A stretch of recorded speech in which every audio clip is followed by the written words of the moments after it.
My philosophy is very simple. As soon as you start spending time managing people, they're probably a failure, because then you need to dive deep, you need to tell them what to do. My approach was always, people need to be independent, they need to be self-guided. You talked a lot about like building the systems, right? What does that mean to you exactly?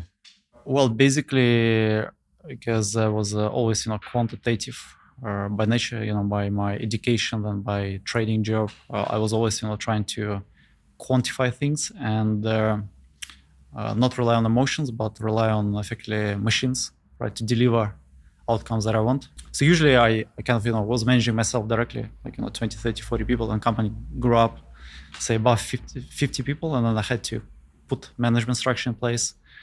And then like very early on, I realized that all these managers are not like me, right? And don't go down into details.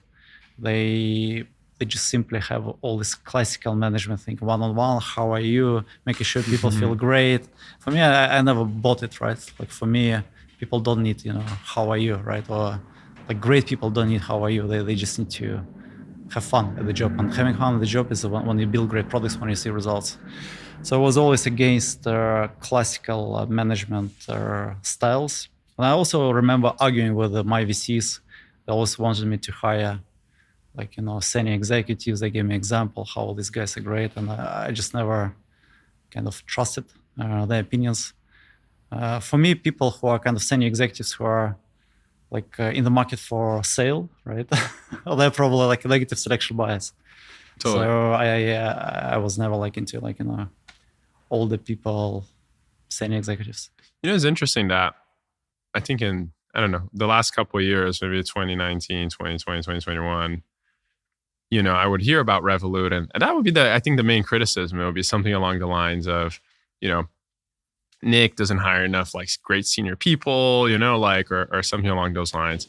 And I felt really good. It's like, yeah, we hire great senior people, And then like now 2025 come along, I'm like, fuck, Nik was right from the beginning, like, very few of them actually work, and you probably you overpay them. And, yeah, exactly. A lot of our leadership team today is just people who grew up at the company. They're just like really, really talented. I mean, like a lot of people, they're just career harvesters. I mean, that's reality, right? They have, great CV, then they sell their CV, but they cannot really deliver.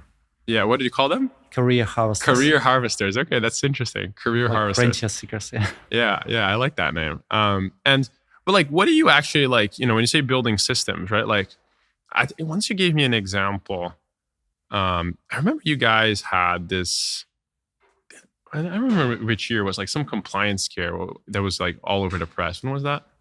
Yeah, it was like probably like some compliance system. Yeah, 2020, 2021, something along, I remember there was like it was all over the press. And yeah, basically because I was never relying on senior people, how they did things, because I saw in the past, because I was very kind of system-driven, tech-driven, systemizing everything. Yeah. And then obviously when I looked at compliance, like all these people from big banks, I don't know, they don't really have technical education, they don't know math, physics, and they approach solving problems in a very traditional way, right? And for me, it was always about building models or building rules or models to kind of solve compliance problems or systems. Because early on, like I realized that machines are so much better at standardized problems compared to humans. And I was always, building effectively systems to replace manual work. And the same with managers. I very early on realized that, okay, this management structure doesn't work for me. So I very early on started developing a system in-house to manage people, like assigning KPIs to each team on department level, on the company level, making sure everything is super transparent in terms of KPIs, dashboards, analytics per team in the system, and then building up the whole recruitment process, defining people as their skill set, then value set, and then deliverable set, and then actually testing each of their parameters within the interview process. So yeah, very early on. Obviously, every company has like KPIs, but I think the hard part is, what is that? You have a meeting and they're off the KPI, for example. Like, what do you do?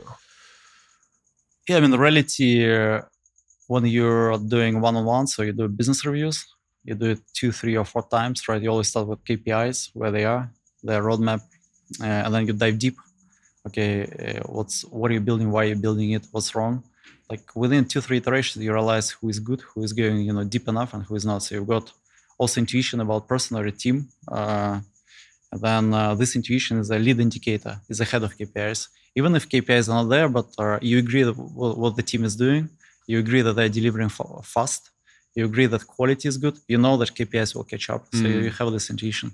Got it. So you're saying is like, look, you need to build when you do these business reviews with your like 40 direct reports, what you're looking for is trying to see, okay, are they doing the right thing in order to drive this KPI? Yeah, is the logic right? Is the direction right? Are they going deep enough into details themselves, right? It's super important because a lot of managers, I would say, 95% plus managers across all the areas, they don't go into details. And that's wrong. For me, manager is a person who goes down into details and is able to direct the team and then identify if something goes wrong. Because in reality, how do you achieve goals, right? So you define goals and then you define a roadmap, what needs to be done, or direction. And then you execute, right? So team can be very good on execution, but direction can be wrong. So they all kind of work half a year, but direction was wrong. They all wasted all this effort, right? Yeah. And then great manager or any manager, in my view, they need to go down into details, understand the quality of execution, and then only details will help you understand direction as well. In a lot of cases, you think, okay, this product would work. That's how you do it. But then you go down into details, you realize yourself, no, that's not how you need to build it. So then you change roadmap. But do you think your job when you're doing that is to kind of like also know the details or make sure they know the details? Like, how do you know? Because the company is so big today, like you can't possibly... I go down into details myself. Like as soon as I see kind of, red flags, I just go down into details. Like on design level, code level, like structure level. And then that's the best way to identify kind of weak performance, right? You go down into details, lower compared to them. You see the difference, and then they're not good, right? I mean, how come you're doing it like 100% of your time? Yeah. I just spend a weekend diving deep into details, and you know more and than then exactly, like it's unacceptable. Interesting. And then whenever someone leaves from that role, like that makes it very easy to like put someone back there, right? Because you kind of have the systems. Yeah, exactly. Plus, because you kind of into details, you also know each team member as well, and that's pretty easy to kind of promote someone. So if someone leaves, you always have someone there kind of like in the back burner. Yeah, because you're into details. Yeah. Because you're into the details of everything. Yeah. Interesting. But like, are you not at the level now that like it's just so big that you can't get into the details of kind of everything, or no? Everything, no. But again, I have all these KPIs, metrics, and then if things go wrong, you see it on KPIs, and if KPIs are not moving in the right direction for a long time, I just go down into details. So I'm very selective where I go down into details. And then, obviously, I kind of feel that in product, the way to do that is a little bit more obvious, but you feel you do it all in the entire company, right? Like marketing and compliance and, and every function. Yeah, when things are going well, right, you obviously don't dive deep, right? You kind of know that, okay, this person who manages self-guided, they're into details themselves. As soon as things go wrong, right, you see it on metrics and then you dive deep. Yeah. That's how you end up, having many reports, because like if you have philosophy that you only work with self-guided people, like with time you filter out a lot of bad people and good people stay, and then you can actually have many direct reports in the system because they're all self-guided. They deliver all the time.